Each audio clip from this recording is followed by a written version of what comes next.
maybe 100,000 units. What are you talking about? Come on, come here. Hey, they don't call it Green Day. Green. Where's the green? No. All the bands you're mentioning are like, okay, yeah, we would like to see him, but cool. Devo is a household name. Like everybody, like how does that name not come up to everybody? Well, then how come Tiny Tim isn't in? It's not rock and roll, right? You know what I mean? That's funny. You could just imagine the arguments that go on in these like final committees, or because you could talk shit about anybody or talk up anybody. It just depends on almost what mood you're in. So you could have these bunch of, and let's face it, I'm sure it is a bunch of old white rock critics or arguing over this, and they're like, they put the cars in. They gotta know. How could you possibly shit on the Guess Who? The Guess Who they're like the most phenomenal band from Canada ever. Burton Cummings, freaking who can touch him? Maybe Paul Rogers. We don't have enough Canadian presence either. Is it going to be the April Wine? We're going to get Neil Young. We got Neil Young in there. He's Canadian. We got Joni Mitchell in too. Arcade Fire's going in next. Okay. And what about Rush? We got Rush in there, right? Yeah, you're right. We got to cover it. I think the Rush was a tough one to get in. Why did Steve Albini have such a he had a Canada thing? What was Steve Albini's problem with Canada? Did you guys ever get onto that at all? Canada, no. Oh, he's got a Canada thing. And it's funny because it's just like so. It's funny. It's just a funny, quirky kind of thing. Oh, Canada. Anyway, he has a great screed about how Steve the Albini 90s should be in the Rock and Roll Hall of Fame. He would never maybe allow himself to, but he should be like as some sort of producer, if not musician.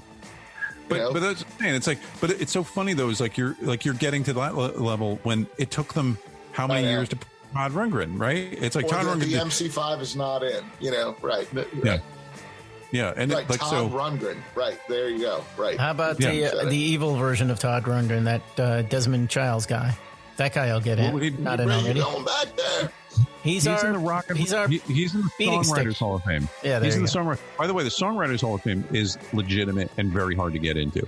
Like that seems to one like they gave one to Jay-Z a couple years ago. And it's just I've been to a few of the ceremonies, but that's the one where everyone goes like even everyone shows up who gets nominated or who gets because it's sort of like, dude, you're putting me in with like Lieber and Stoller, like it's like the enshrinement of being a songwriter. Just there's this immortality to rather than like, okay, yeah, when I was 25, I was good looking and wore sexy clothes. There's a bit of a scam there where you're giving credits for my song are kind of like it's almost like and yet like ultimately who cares, but okay, there's a Hall of Fame for songs. Yeah.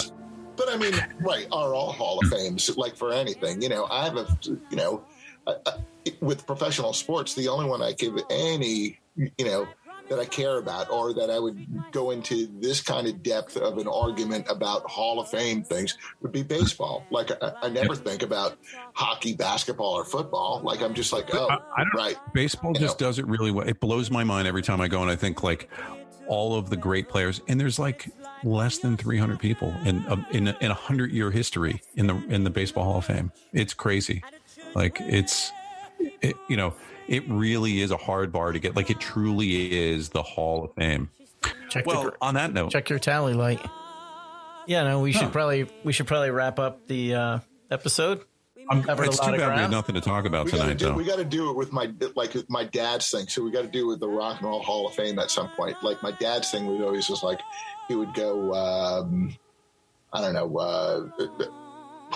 I got to pick somebody that's in the Hall of Fame. Give me a mediocre I like him. Tim Raines, right? He got into the Hall of Fame. Rock Raines. I think Didn't he get in? I don't know. I'll have to check. I just remember my dad always says saying like when you would bring up Hall of Fame guys, and he would just go, he would say the guy's name and then he would say Joe DiMaggio, or he would say the guy's name and say Mickey Mantle, or he would say the guy's name and say Babe Ruth. And some of them are completely unassailable. So it's not fair to say yes, Babe Tim Ruth. Raines is definitely in. But he would just say the name and then say like Joe DiMaggio. And then he would go, nope. Like you get like that doesn't go together, and that would be that, so it's kind of like that with the Rock and Roll Hall of Fame. We could play that game too. You know, just like, so who's in? You know, the Beatles and Journey. Wow. They can sit both comfortably inside that Hall of Fame. That's some kind of Hall of Fame you got there. I think they didn't put Journey in. I don't know, but I wouldn't be surprised. How can they? There's a part of me like that says I'd be surprised that they're not. I bet. Yeah, I bet they are in. I bet you they're not. I'm going to go with. I'm trying to sell hope. Here comes the. Who said no? I said no. 2017, they're in. Boom. I knew they were in. Okay. Oh, dear Lord. So Neil Sean is also a voting member. Yeah. Ainsley Sonic Dunbar. Youth, those guys can't even play their guitars. They don't even know how to tune their guitars. Well, but again, we're talking, I don't know, maybe 20 years from now, 30 years from now, that generation was looking back the way we mentioned some of those other writers and performers from the 50s. That they, I can't believe that it was a really great band that influenced this whole generation.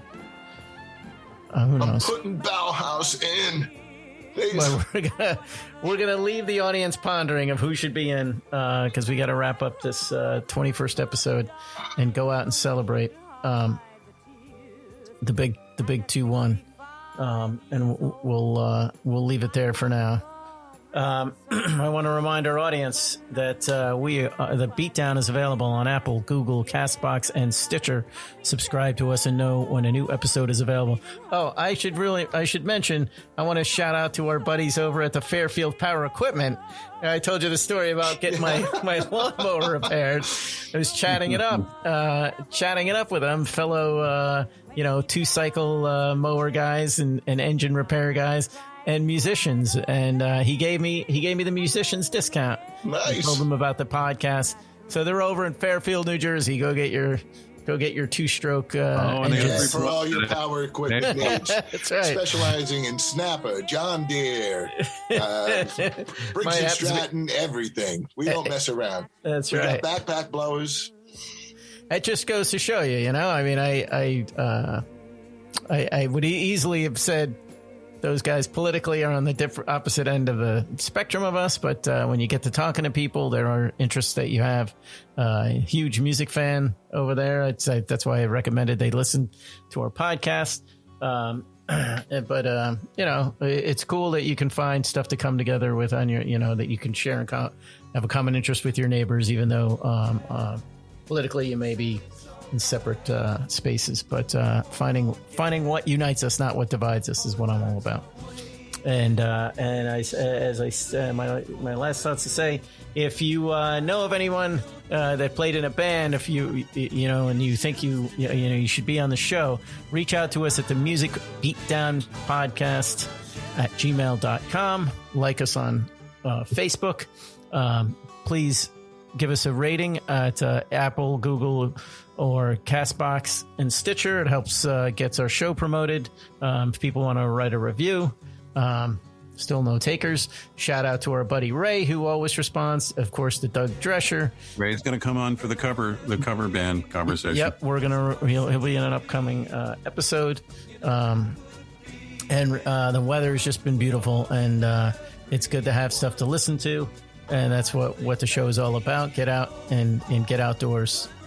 And I'll leave it there, guys. Anything else? Any parting shots? I'll leave it with I'll let you ponder this. If you're not going to put Pete Rose in, and Pete Rose is he's a despicable character, and he lies and he doubles down on lies, and I'm no kind of Pete Rose fan as a dude.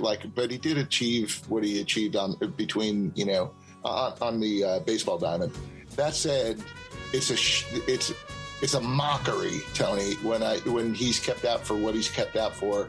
And yet, he bet on baseball, and then they asked him about it on your network and the Yes Network and everything else with FanDuel, and we'll teach you how to bet on the ball games, and we'll your first $500 is risk free. He bet on baseball, and then they asked him about it. He said he never bet, and then it came out that he did bet on the games that he played in. I'm just saying it's hypocrisy. Get out of here with that. It's because it's because of him. You know, I have to agree to not partake in any gambling in baseball. Not that I was a huge gambler, but Phil Spector is in the Rock and Roll Hall of Fame. The murderer. The murderer. And that's where we're leaving it at. So by that, Pete Rose, you're saying in the Rock and Roll. All right. That's an argument for a whole nother episode. All right. Good night, guys. Good night. Good night, everybody. Thank you.